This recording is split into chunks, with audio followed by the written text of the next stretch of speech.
Alright homies, today we're gonna go get some steel up at Tacoma Steel because they gotta order us a 4x8 sheet, so we're gonna go pick up these. It's like a couple of 2-foot sheets that are, it's a 2-foot sheet that's 12 feet long that they're gonna cut in half for us. We can put it in the back of the truck. That'll be plenty of material for us to work with because we've just been eating through material in the CNC, guys. So we gotta get this picked up so when Brandon designs up the cradle, he can just start cutting out metal instead of having to go, okay, let's go get metal now. So we're gonna get that so we're all set. Bumps, don't worry about that. Yeah, so let's go get some steel, and then as well, we're picking up a customer build. Stay tuned.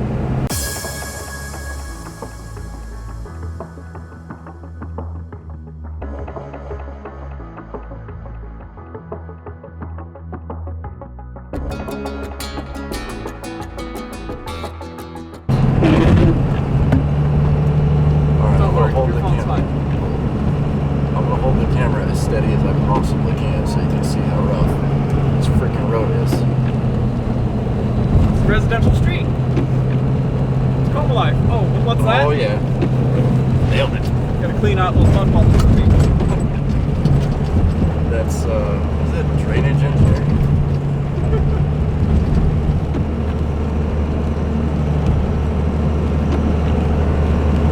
Alright, I think we're through the worst part. Nope, no that. I don't think they could make this road. It's residential now, but it used to be industrial back in the day. That's why the railroad tracks are broken. This guy broke his neck. Did you see that too?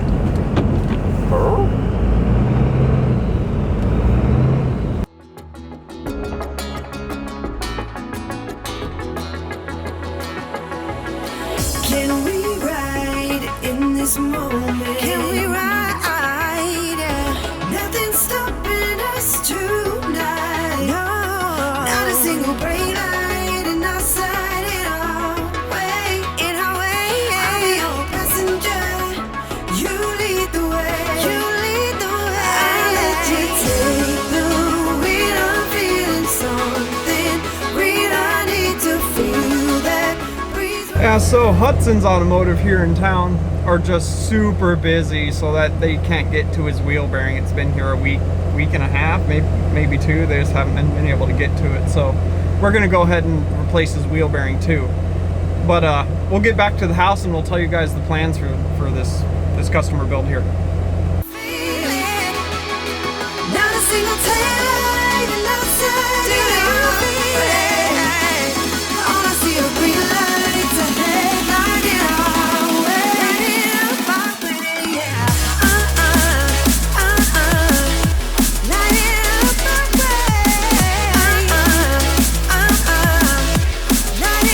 our way. They light it up. They light it up.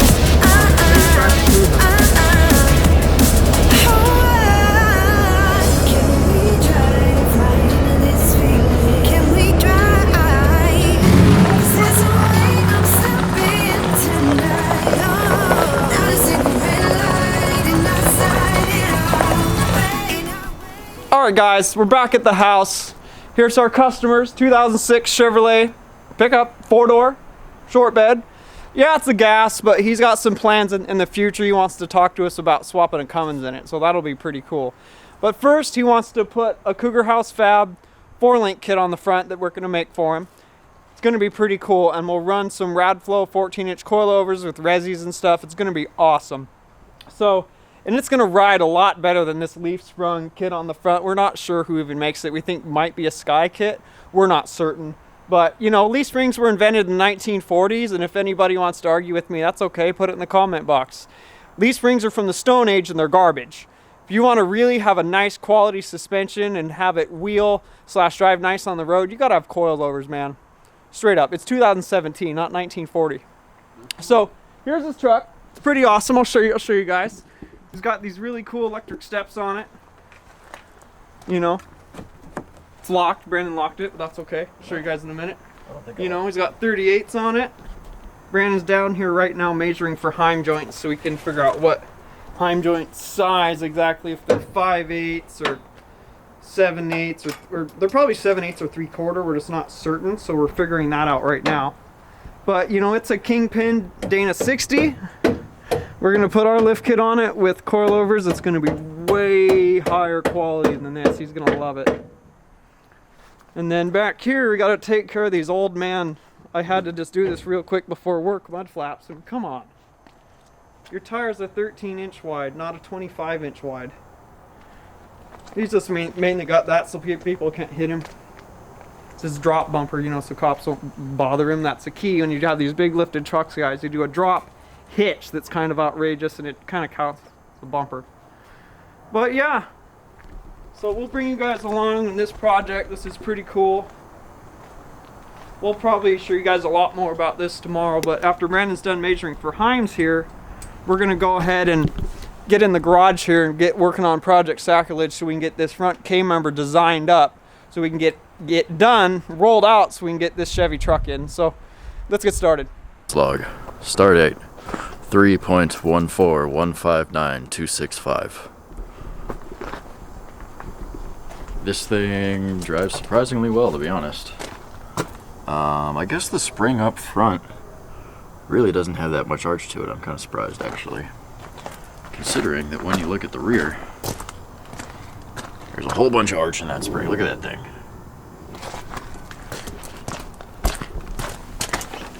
Look at that. Holy guacamole. I mean, you can't really see it because it's all dark, but damn. Yeah, it drove pretty well. Kind of shocked by that, actually. Now I'm gonna get under here and see what all's going on everywhere. Give you an idea of what I can get away with on this thing. I mean, how can I make this thing have as much travel as absolutely possible without anything binding up? And honestly, it's not looking good. Cause, well, right there, look at that. Yeah, that's not good. That's the drive shaft and the exhaust. So that's kind of weird. Is that a CV joint up there? Oh, that's not a CV joint, really? Holy crap. It's kind of amazing. It's a weird looking shaft coming out of there, though. Then this, that's about bound up already. There's not a hell of a lot of angle left in there. I can't even get my little finger in there. So there's not a hell of a lot of flex left on the front drive line. So I really can't give it a hell of a lot more down travel without doing a frickin' remote transfer case or something. So that kind of sucks. Yeah. Well, crap, I was really hoping to throw some like 14s on this thing and make it flex like crazy, but can't go down. The tires are pretty big, so there's not a hell of a lot of room to go up either. I guess it's just kind of stuck in limbo. That sucks. That drive shaft looks nice though. Is that stock? Really?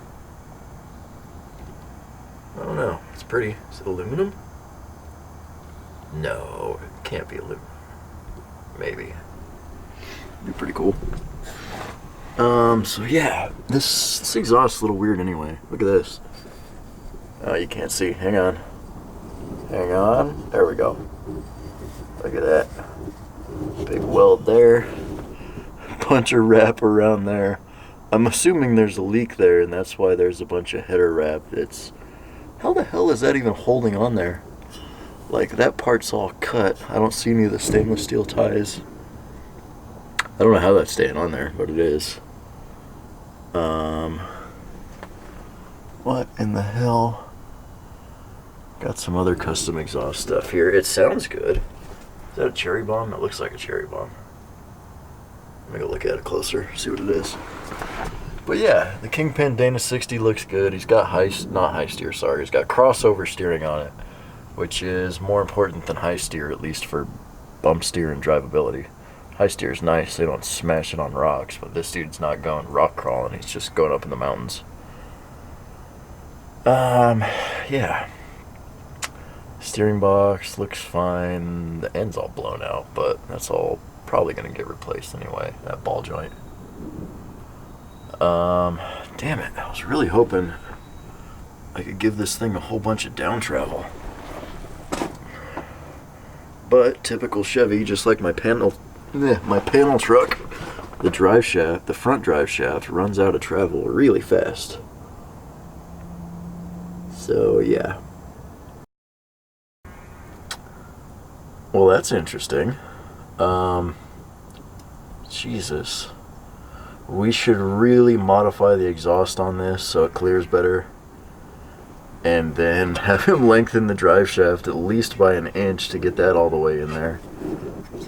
Oh man, that's crazy. I didn't realize. Yeah, I guess it is a slip. Wow. I don't know why I didn't notice that the drive shaft didn't slip and that the slip was in the transfer case. That's freaking scary looking.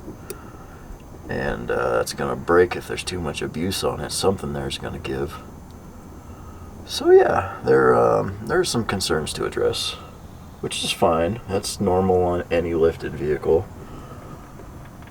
But yeah, and we're definitely gonna change that shock angle up. They're kind of leaning the wrong way, but that's okay. We'll hopefully do a custom shock tower, and we'll make. Oh man, this axle doesn't stick out nearly as wide as it does on the Toyotas. We'll make some sort of mounting tab that's a little bit farther over, I guess. Figure something out. Make it better. Probably cut into his fender up there and tuck them back in. I think that's why aftermarket companies have them stick out like that, so you don't have to cut anything. You just bolt it on and it fits. So yeah, we got some doing to do. Pretty this thing up.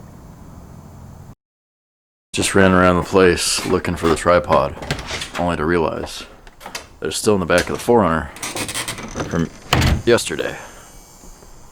So, ooh, that's pretty. It was all blue a second ago. Maybe it's just the camera. So what I'm doing now, I was going to set up the tripod for this, but I'm just going to give you an overview and do it. Hey, this has all been rattle canned recently. That's nice. I'm going to measure bolts and stuff for steering so that we can throw Heims on this and get rid of all this stock stuff, because these ball joints always blow up. I don't know why. Well, I kind of do, but whatever. Anyway, one thing that's cool, if we put Heims in these, not just the drag link with the tie rod, you bore those out to whatever size it ends up being. I actually need a measurement off of this side, which is kind of annoying. Bore those out, then you can put it on top of here, which actually gives you like another 2 inches of clearance. So it won't quite be high steer, but I mean it'll be higher steer, a little bit cheaper. Yeah, I don't know if he's gonna want to go that route or not. He was wanting to do ram assist, so we'll see if that happens. So this right here is what Scott mainly wants to do, and do the Heims, give him some nice crossover. I mean, obviously it has crossover, and it's nice that how tall that is. That arm on there is pretty nice that it comes up so much. But and this thing's surprisingly decent to drive. Like, it drives pretty well. I was kind of surprised. That well, I wouldn't want it on my steering. I mean, it's not bad, but it's not good. The rest of it looks fine. Oh, there's another weld there. Hooray! So yeah, we'll address all that, get it all switched over to something a wee bit better. Tie rod, I got 3/4 on the top, which is the only one we need to know because we're sticking a bolt through it. So we'll bore it out to 3/4, shove a bolt through there in a Heim. On the drag link, don't know yet. I'm gonna take it apart. I can't get the calipers in on top of it because it's all squished in there really good. So gonna beat it apart and see if I can get a reading on it. Back at the shop, we're gonna start working on Project Sacrilege here. Brandon's gonna take all the measurements, all the crazy ass measurements off this cradle right here, so we can design up our Cougar House Fab Cradle. So we're gonna get right into this, guys, kick on the time lapse and start taking measurements, and we'll see if we can start cutting off stuff today, but we'll see where we get. Cue the music. Hola, amigos. So what I'm doing now is I'm gonna get everything level. You can maybe see right here that this side needs to come up a little bit, or this side needs to go down. Either way, it doesn't really matter. This part of the truck is level, which is good because this is what I need to reference. Yeah. So now I gotta take a jillion frickin' measurements everywhere. Probably a whole bunch of bottom of the frame to the ground, maybe even the top of the frame to the ground. The top of the frame is a little more consistent. To get all my heights established. And that way if we do end up somehow shifting this thing, I can get it set back where I need it. So make all the other measurements work out. I'll be taking a bunch from the front to these points, all of those various frickin' points. God, yeah, it's gonna be so much measuring. But yeah, it's gonna happen. I think I'm gonna do some drawing on the floor. I'll draw straight down, probably from there actually, and do a mark on the floor. Then I can reference how far in or out the holes on these are, and yeah, the height, obviously.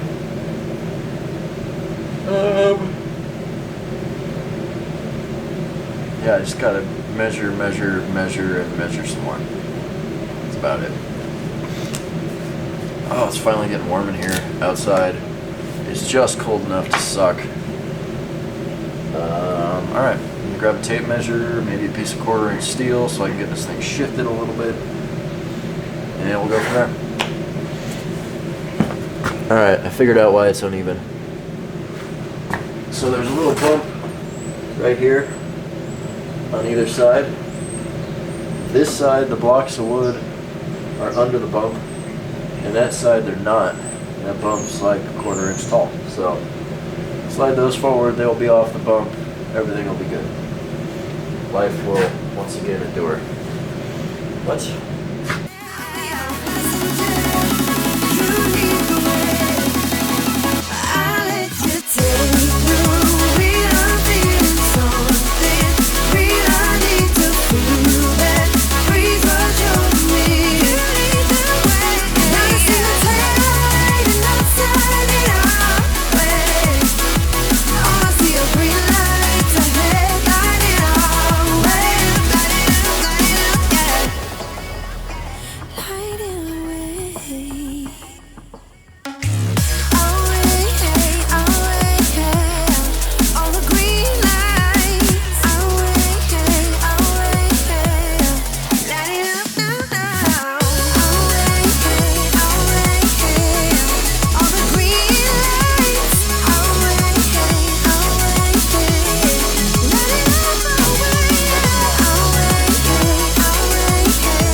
Brandon's got all of his measurements off this front original K-member that we built here.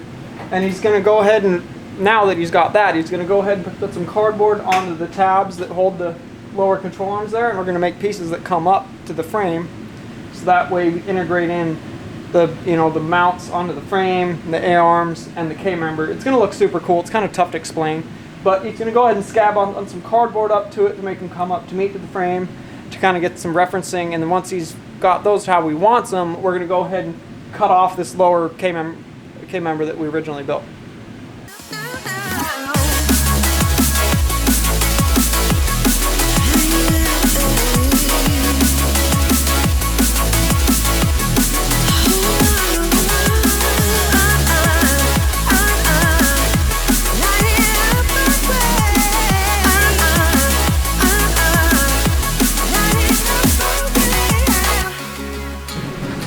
Brandon's got all of his measurements done for the side pieces of the K-member that will actually go up from the center piece of the K-member up to the driver's side and passenger side frame rails, and in those arms too, it'll have mounts at the very bottom for the arm to just set into.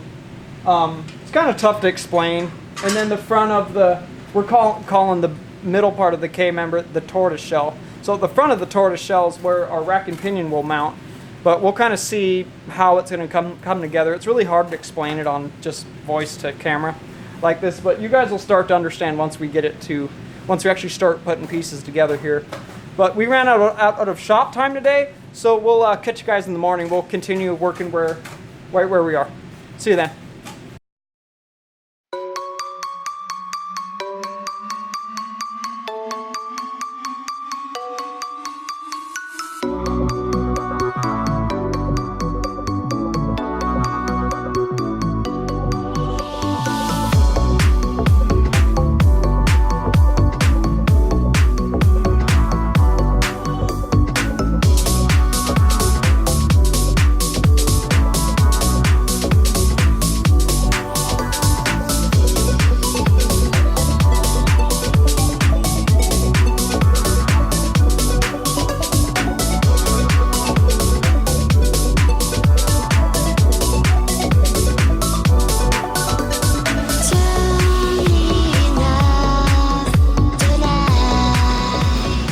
Picking right up where we left off yesterday, Brandon's got his frame cradle fully designed up out of cardboard, all the side support arms and all the pieces he needs. So we're ready to go ahead and we're going to put some steel framing beneath the frame here. And we're going to weld it on, and then we're going to cut all these cross members out. So we're going to have those in there to grab a hold of it so it can't move or flex or do anything funky.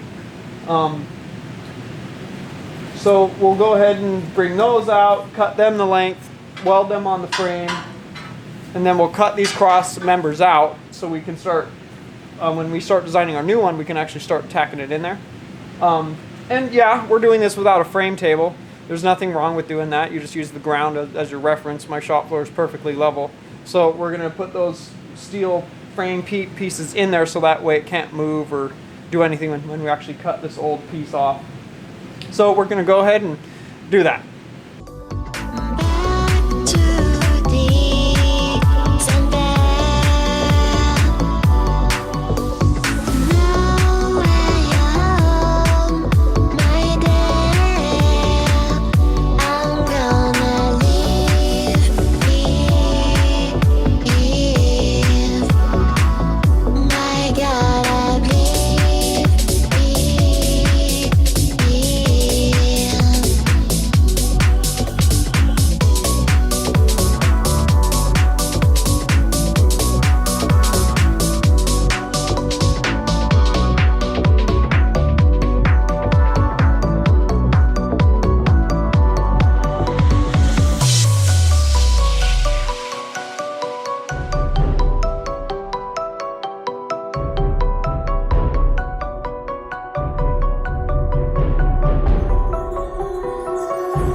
There we go, we got that K-member cut out. Now we're ready to go ahead and, don't mind the exhaust fan in the background, it's because we were plasma cutting. We're going to go ahead and take the angle grinder with the flap disc, 36 grit, and maybe the little die grinder with its 2-inch 36 grit too, and we're going to get all those surfaces ground up and cleaned smooth.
finished up here at the end of the day at Cougar House. We did a lot in the past couple days. We got all of the cross member completely measured of how we need it to be. There's all kinds of measurements there. And then we came in this morning and we cut out the cross member, and then we ground all the welds or spots where we cut it off. We got those all ground smooth, except the bottom of the front cross member. We'll do that in the early morning. And then tomorrow we'll get started by cutting out our main piece of the tortoise shell, is what me and Brennan are calling it. And then we'll put the other pieces in the engineering PC here, and we'll get those cut out on the CNC table, and then we'll actually start piecing this lower Cougar House Fab K member together. So we'll catch you guys then. Thanks for watching today, guys. Thanks for your constant support as always. Please leave a comment. Let us know what you think of this craziness we're doing here.